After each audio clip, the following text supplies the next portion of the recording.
This week marks the 100th anniversary of women obtaining the right to vote. As we commemorate the moment, we remember they weren't given the right, they fought for it. Adding a single sentence to the Constitution, "The vote shall not be denied on account of sex," took decades. Amid a pandemic and devastating world war, suffragists like Alice Paul picketed the White House, endured jail and a hunger strike. A scandalized Massachusetts congressman implored Washington to ignore the, quote, nagging of iron-jawed angels, dismissing suffragists as bewildered, deluded creatures with short skirts and short hair. But they persisted.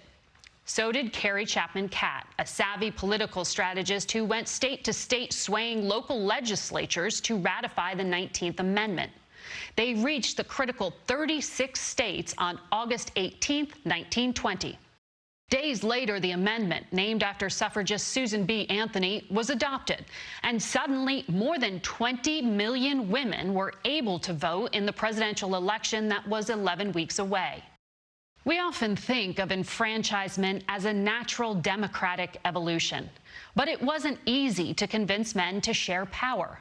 It was a bare-knuckled fight, swirling with sexism, racism, classism.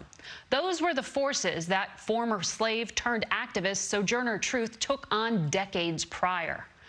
Suffragists also faced opposition from fellow women, some of whom believed it was unnatural to be involved in politics at all.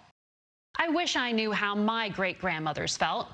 I do know that by the time Mary Margaret Brennan walked into a Hell's Kitchen voting booth in 1924 for the first time, she'd already taught her husband to read and write and buried 2 of their 6 children in the pandemic.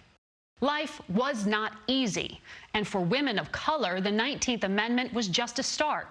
The Jim Crow barriers that kept blacks from fully exercising their rights were not dismantled until 1965. This week, for the first time, a woman of color joined a major party presidential ticket. Joe, I'm so proud to stand with you. And I do so mindful of all the heroic and ambitious women before me, whose sacrifice, determination, and resilience makes my presence here today even possible. Senator Kamala Harris joins a handful of women who have sought the highest office in the land. There are now a record 127 women legislators on Capitol Hill. That's progress, but not parity. The Equal Rights Amendment, first drafted back in the 1920s, still hasn't become law. And the fight for a more perfect union continues.